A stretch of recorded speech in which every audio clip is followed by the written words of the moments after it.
राम। अब आप देख सकते हैं राम जन्मभूमि परिसर, जहां पर पधारे हैं नरेंद्र मोदी, योगी आदित्यनाथ।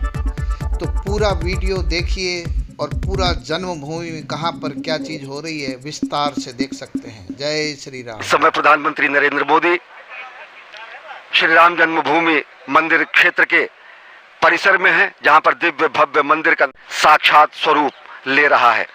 इस मंदिर की अगर विशिष्टता की बात करें तो ये मंदिर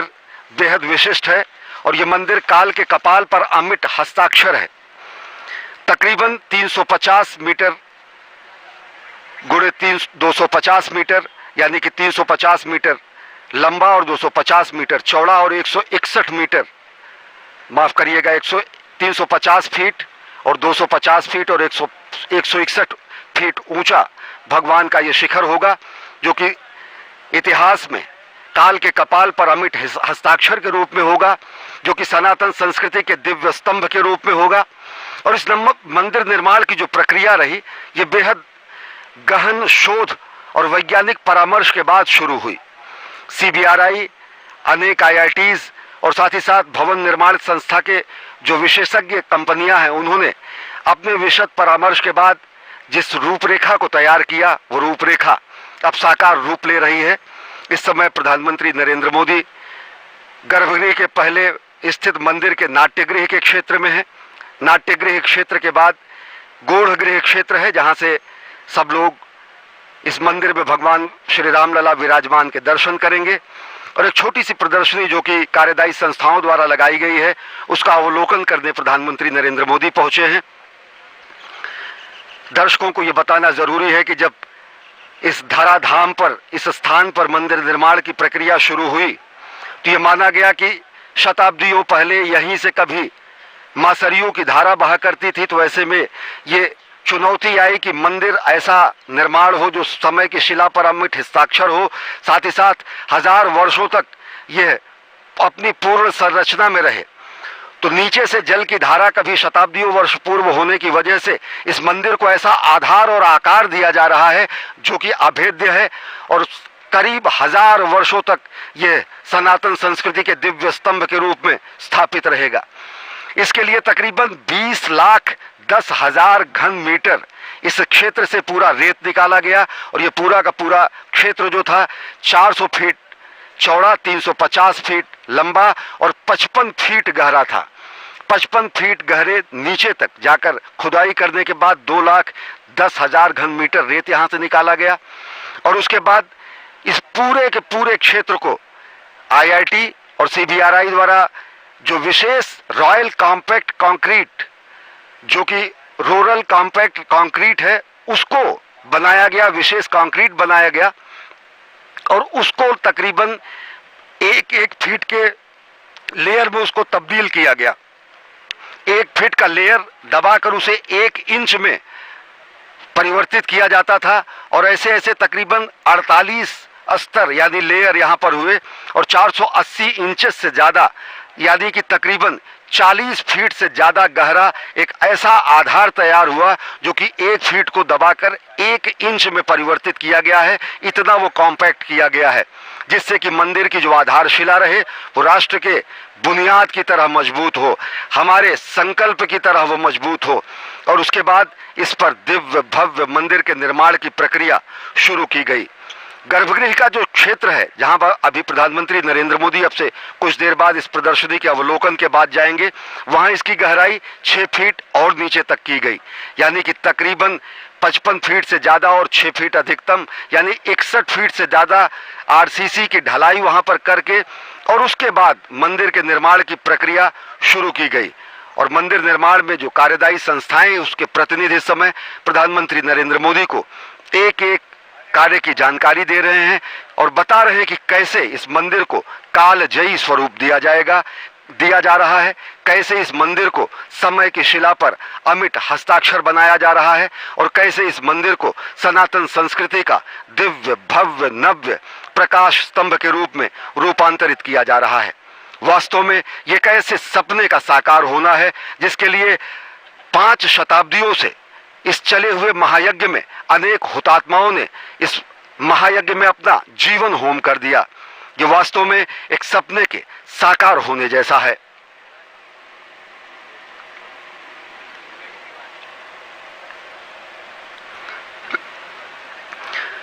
मंदिर निर्माण के इस पूरे क्षेत्र की अगर बात करें तो इस पूरे 61 फीट के आरसीसी की ढलाई के बाद इस मंदिर क्षेत्र में 5 फीट का 2 लेयर्स हैं और ऐसे ग्रेनाइट के प्लिंथ बनाए गए हैं। जिस अभी जो सीढ़ियां चढ़कर प्रधानमंत्री नरेंद्र मोदी आए वो ऊंचाई उन्हीं प्लिंथ की है और ये तकरीबन 5.5 गुणे 3.5 गुणे 2.5 फीट, यानी इनका वजन तकरीबन एक पत्थर का वजन 3.5 टन से ज्यादा है। और इन पत्थरों को आपस में फंसाकर, जो कि प्राचीन काल के मंदिर के निर्माण में जो तकनीक स्थापित की जाती थी उसी आधार से पत्थरों को आपस में जोड़कर एक ऐसा प्लिंथ बनाया गया है जो वो ग्रेनाइट का प्लिंथ है और उसके ऊपर फिर भव्य दिव्य मंदिर का निर्माण हो रहा है। यानी कि तकरीबन 61 फीट का आधार स्तंभ कंक्रीट का आरसीसी और उसके ऊपर 21 फीट की ऊंचाई का प्लिंथ और फिर उस प्लिंथ के ऊपर इस समय, उस आधार के ऊपर इस समय प्रधानमंत्री नरेंद्र मोदी खड़े हैं, जहां पर अब भव्य दिव्य मंदिर का निर्माण चल रहा है। और अब जो मंदिर में निर्माण में पत्थर प्रयुक्त हो रहे हैं वो बंशी पहाड़पुर के गुलाबी पत्थर, लाल बलुआ पत्थर हैं, जो कि राजस्थान के भरतपुर जिले के बयाना से लाए जाते हैं। और इस समय कार्यदायी संस्थाओं के प्रतिनिधि प्रधानमंत्री नरेंद्र मोदी को विस्तार से बता रहे हैं कि कैसे इस मंदिर को समय की शिला पर अमिट हस्ताक्षर के रूप में, इतिहास में एक अमर गाथा के रूप में, सनातन संस्कृति के प्रकाश स्तंभ के रूप में और साथ ही साथ भारत और भारतीयता के गौरव के रूप में स्थापित किया जा रहा है। और सही मायने में ये कार्यांजलि है, श्रद्धांजलि है ऐसे अनेक वीर हुतात्माओं को जिन्होंने इस मंदिर निर्माण के महायज्ञ में अपने जीवन को होम कर दिया, जिन्होंने बलिदान कर दिया अपनी पीढ़ियों को। और ये कई 5 शताब्दियों से अनेकानेक पीढ़ियों के सपनों के साकार होने का दिन है और उन सपनों को साकार होने का साक्षात अनुभव समूचा राष्ट्र कर रहा है। संस्कृति के संवाहक, भारत भारतीयता के ध्वजवाहक और साथ ही साथ प्रधानमंत्री जननायक के रूप में इस समय देख रहे हैं। और जो मंदिर निर्माण की अभी मैं जिसकी चर्चा कर रहा था कि जिस तरीके से हमारे प्राचीन काल में मंदिरों में पत्थरों को आपस में दूसरे पत्थरों को जोड़ने के लिए बीच में एक वृत्त बनाकर और पत्थरों से ही उनको जोड़ दिया जाता था, कहीं भी इस पूरे मंदिर में सीमेंट का इस्तेमाल नहीं हो रहा है और पत्थरों को पत्थरों से ही जोड़ा जा रहा है। आप देख सकते हैं कि किस तरीके से उस छोटे से पत्थर में दूसरे शिलाखंड को फंसाया गया है। और इसका सबसे बड़ा लाभ ये होता है कि भूकंप आने की कैसी भी स्थिति में, किसी भी कंपन और दोलन की स्थिति में ये पत्थर एक दूसरे से हटते नहीं हैं और जो निर्माण कार्य है वो अहर्निश और निरंतर चिरस्थायी रूप में विद्यमान रहता है। ऐसे मंदिरों का निर्माण, ऐसी तकनीक का निर्माण शताब्दियों पहले दक्षिण भारत के मंदिरों में, उत्तर भारत के मंदिरों में विशद रूप से की गई और जिससे पत्थरों को पत्थरों से ही जोड़ा गया है और जिसमें कंक्रीट या लोहे का कहीं भी किसी तरीके का इस्तेमाल नहीं किया गया है। रामशिलाओं का पूजन का वो दिन भी भारत भारतीयता के लोगों को याद होगा, भारतवासियों को याद होगा, जब रामशिला पूजन और राष्ट्र निर्माण के, राष्ट्र मंदिर के इस निर्माण का आंदोलन चला था, जिसमें सहगामी थे प्रधानमंत्री नरेंद्र मोदी, तत्कालीन भाजपा के वरिष्ठ नेता लाल कृष्ण आडवाणी जी के साथ सोमनाथ से अयोध्या की उस यात्रा के भी आप सहभागी रहे। और साथ ही साथ आपको गौरव हासिल हुआ आज यहाँ 5 अगस्त 2020 को इस स्थान पर, पवित्र स्थान पर भूमि पूजन का और राष्ट्र की तरफ से राष्ट्र को एक कार्यांजलि प्रस्तुत करने का, एक ऐसे स्वप्न को साकार करने का भी आपको गौरव प्राप्त हो रहा है। और उसी स्वप्न को साकार होता देख रहे हैं प्रधानमंत्री नरेंद्र मोदी कि किस तरीके से दिव्य, भव्य, नव्य सनातन संस्कृति के दिव्य प्रकाश स्तंभ का निर्माण किया जा रहा है। अगर देखें तो आधुनिक अयोध्या, अलौकिक अयोध्या, आध्यात्मिक अयोध्या, इसके भी निर्माण की प्रक्रिया सतत जारी है, अहर्निश जारी है। अयोध्या की आत्मा को समेटकर, मूल आत्मा को सजोकर आधुनिकता के कलेवर में चिर पुरातन नित नूतन अयोध्या के निर्माण का कार्य जारी है। और ये कैसा निर्माण का कार्य है, ये कैसा कायांतरण का कार्य है, ये कैसा रूपांतरण का कार्य है जो अयोध्या की गरिमा और महिमा के अनुरूप हो रहा है। प्रधानमंत्री नरेंद्र मोदी इस समय अवलोकन कर रहे हैं समूचे मंदिर परिसर का, समूचे हो रहे निर्माण कार्यों का। अभी जहां प्रधानमंत्री नरेंद्र मोदी हैं, इससे आगे गर्भगृह का वो क्षेत्र है जहां पर भगवान श्री राम लला विराजमान होंगे, जो भगवान श्री राम का जन्म स्थान है, जो भगवान श्री राम के जन्म स्थान के लिए किए गए महायज्ञ के महासंकल्प की सिद्धि का स्थान है, जो अनेकानेक पुण्यात्माओं हुतात्माओं के लिए एक ऐसा बलिदान का स्थान है जिसके लिए भारत भारतीयता और सनातन संस्कृति ने अपने गुलामी के जंजीरों को तोड़ते हुए, गुलामी के प्रतीकों को तोड़ते हुए अपनी सनातन संस्कृति की पुनर्स्थापना की। इस समय प्रधानमंत्री नरेंद्र मोदी विशेषज्ञों से बात करके, उनसे जानकारी हासिल करके मंदिर निर्माण की प्रक्रिया में जो अन्य आवश्यक चीजें हैं उनको भी समझ रहे हैं और उनको समझा रहे हैं। ये बताना आवश्यक है क्योंकि इस तरीके के जो भी विशद दिव्य भव्य निर्माण होते हैं, चाहे वो केदारपुरी का निर्माण हो, चाहे वो काशी कॉरिडोर के विश्वनाथ धाम का निर्माण हो, या फिर भगवान श्री राम के दिव्य भव्य मंदिर का निर्माण हो, प्रधानमंत्री कार्यालय द्वारा इन सभी निर्माण कार्यों की विशद समीक्षा की जाती है और दिशा निर्देश जारी किए जाते हैं, जिससे कि इस मंदिर को आध्यात्मिकता के साथ साथ आधुनिकता के स्तंभ के रूप में भी स्थापित किया जा सके। ये मंदिर परिसर के बाद तकरीबन 25 फीट बाद ये मंदिर का मुख्य क्षेत्र है जहां पर इस समय प्रधानमंत्री नरेंद्र मोदी हैं। और प्रधानमंत्री नरेंद्र मोदी इस समय अग्रसर हो रहे हैं भगवान श्री राम लला विराजमान के भावी मंदिर के गर्भगृह की तरफ। परंपरा के अनुसार, श्रद्धा के अनुसार वो इस समय प्रधानमंत्री नरेंद्र मोदी पहुंच रहे हैं गर्भगृह की तरफ। हस्त प्रक्षालन और अपनी पादुका को से निवृत्ति पाने के बाद इस समय एक बार फिर भावी दिव्य भव्य धाम के गर्भगृह की तरफ अग्रसर हैं प्रधानमंत्री नरेंद्र मोदी। और यह पूरा का पूरा जो मंदिर है वो बंशी पहाड़पुर के गुलाबी लाल बलुआ पत्थरों द्वारा निर्मित किया जाएगा, तो गर्भगृह का जो निर्माण है वो सफेद संगमरमर द्वारा किया जाएगा। और गर्भगृह के जो स्तंभ हैं, जो गर्भगृह के जो पिलर्स हैं, जो गर्भगृह का जो स्वरूप है वो बेहद विशिष्ट है। और साथ ही साथ इसके पीछे का जो क्षेत्र है, दर्शनार्थी श्रद्धालु राम भक्त वहां से भगवान श्री राम लला विराजमान के दर्शन कर पाएंगे। और ये मंदिर निर्माण का जो काम शुरू हुआ तो अनेक चुनौतियां भी थी, पर्यावरणीय चुनौतियां, जो बंशी पहाड़पुर से पत्थर लाने की जो प्रक्रिया थी उसको भी सरल करते हुए, पर्यावरण संरक्षण के मूल्यों को संरक्षित करते हुए, लेकिन वहां से पत्थरों की आपूर्ति सुनिश्चित करने का भी कार्य प्रधानमंत्री कार्यालय द्वारा समयबद्ध तरीके से किया गया। और जो भी इस समय आप देख रहे हैं कि जो मंदिरों के स्तंभ हैं, जो मंदिरों के जो स्वरूप हैं, जो उन पर पच्चीकारी और जिस तरीके का शिल्प और विन्यास किया जा रहा है वह भी बेहद अद्भुत है। और ये मंदिर जो कि अभी जहां पर आप प्रधानमंत्री नरेंद्र मोदी को देख रहे हैं, यहां से 161 फीट ऊंचा गर्भगृह का शिखर होगा, जो कि प्रकाश स्तंभ होगा सनातन संस्कृति और भारत भारतीयता का। श्री राम जन्मभूमि तीर्थ क्षेत्र के महासचिव श्री चंपत राय दीप प्रज्वलित करके प्रधानमंत्री नरेंद्र मोदी यहां पर भगवान श्री राम लला विराजमान की आराधना करने पहुंचे हैं।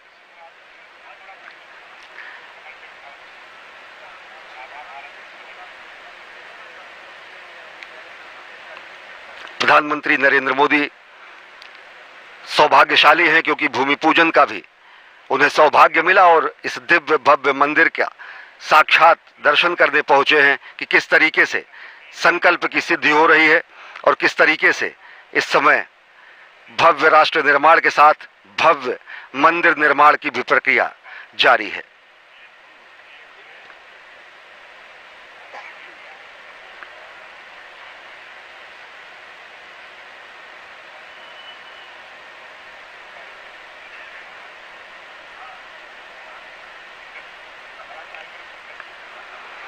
शुभम करोति कल्याणम आरोग्यम धन संपदा शत्रु बुद्धि विनाशाय दीप ज्योति नमोस्तुते। दीपक हमारी संस्कृति का ऐसा प्रतीक है जो तिमिर को समाप्त करता है, अंधकार को समाप्त करता है और ज्ञान का प्रकाश समूची दुनिया में जिस तरह से भारत ने फैलाया है,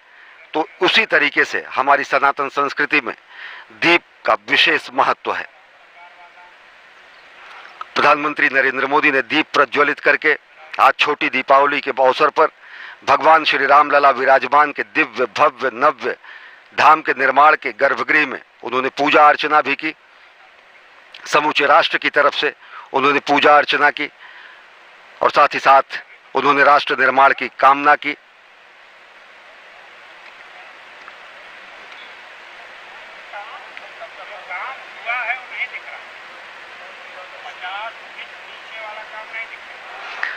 प्रधानमंत्री नरेंद्र मोदी जब राष्ट्र निर्माण की कामना करते हैं तो वो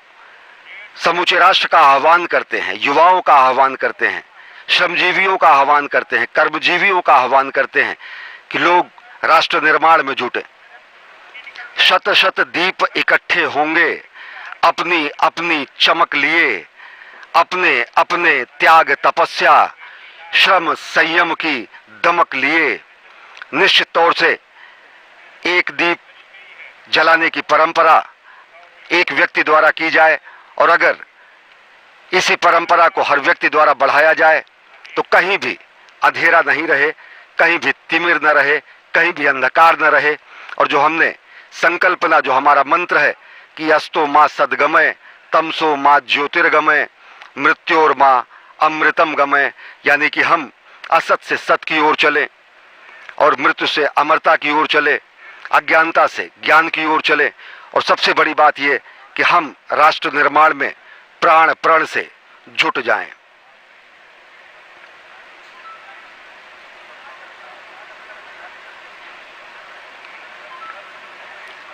प्रधानमंत्री नरेंद्र मोदी के साथ इस समय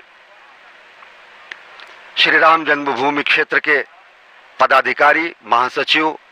मंदिर निर्माण समिति के अध्यक्ष, उत्तर प्रदेश के मुख्यमंत्री योगी आदित्यनाथ, राज्यपाल आनंदीबेन पटेल इस समय सहचर के रूप में हैं। और इस समय प्रधानमंत्री नरेंद्र मोदी देख रहे हैं कि किस तरीके से 5 शताब्दियों के महायज्ञ का फलीभूत हो रहा है। वो सपना साकार हो रहा है जो 5 शताब्दियों से अलग अलग पीढ़ियों ने भगवान श्री राम के दिव्य जन्म स्थान पर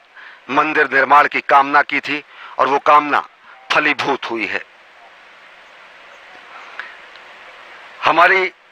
संस्कृति शरीर को ही मंदिर मानती है, हमारी संस्कृति विश्व को मंदिर मानती है, हमारी संस्कृति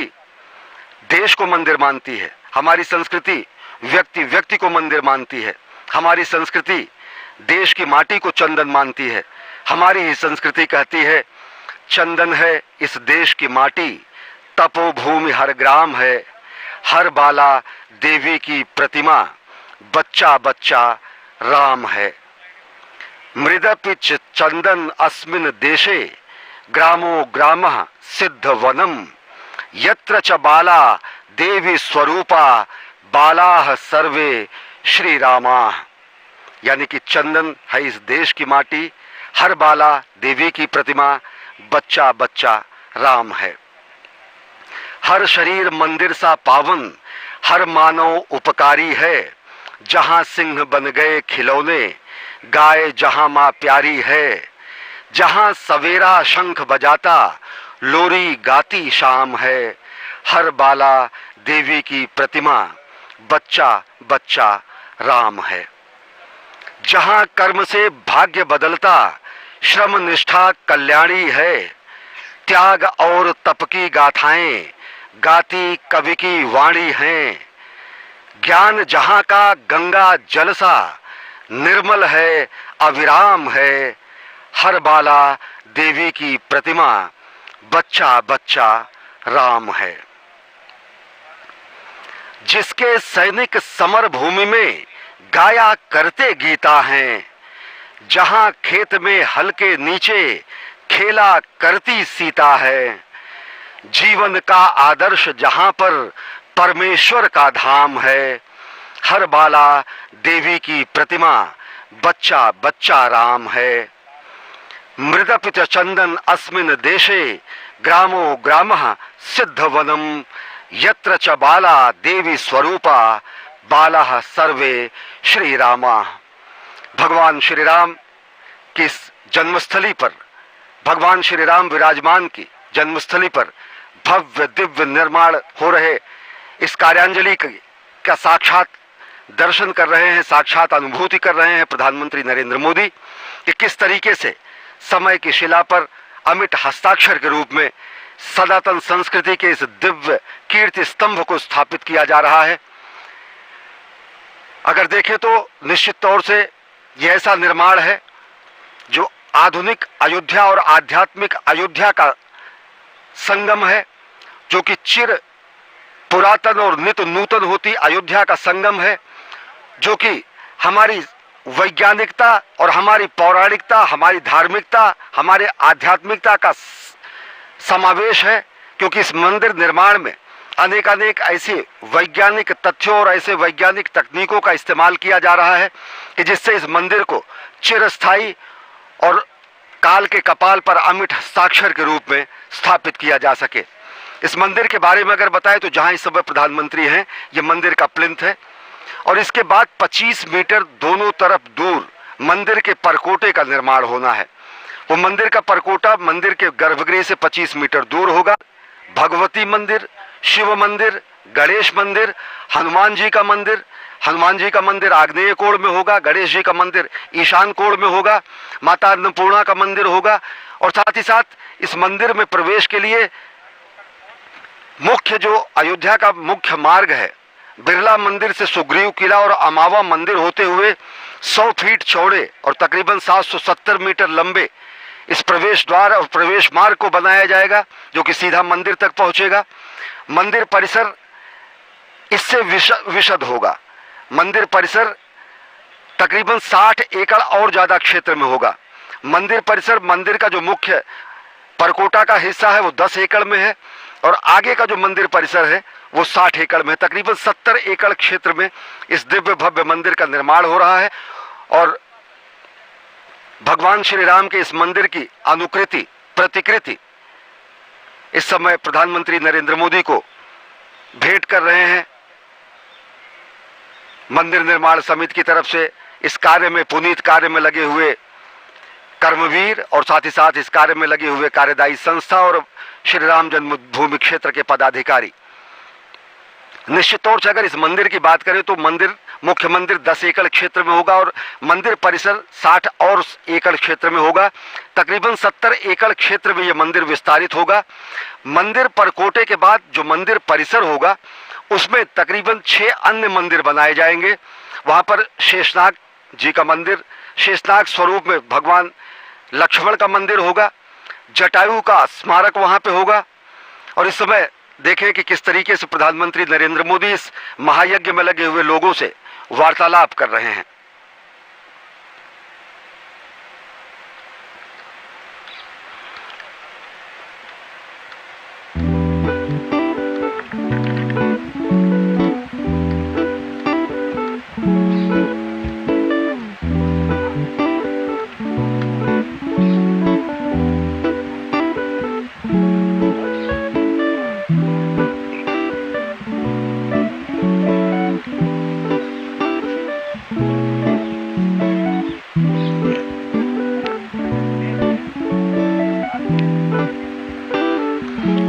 प्रधानमंत्री नरेंद्र मोदी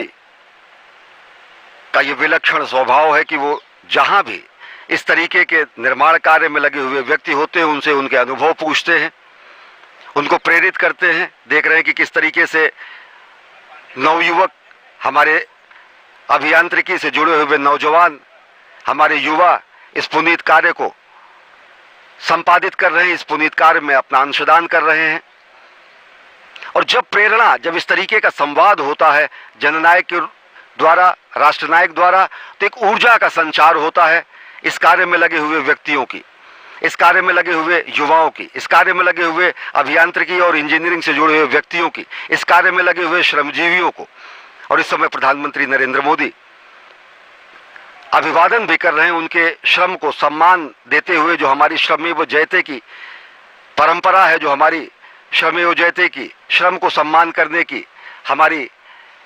परंपरा है, उसको निभा रहे हैं और साथ ही साथ उत्साहित कर रहे हैं, ऊर्जस्वित कर रहे हैं, उनके अनुभव साझा कर रहे हैं, अपने अनुभव खुद उनको बता रहे हैं। और ये जब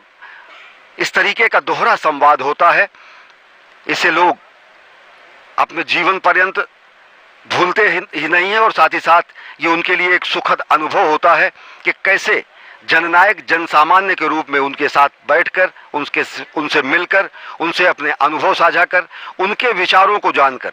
और आगे के नीति निर्माण को करता है, आगे के कार्य संपादन को सुनिश्चित करने की प्रेरणा भी देते हैं और साथ ही साथ संवाद करते हैं।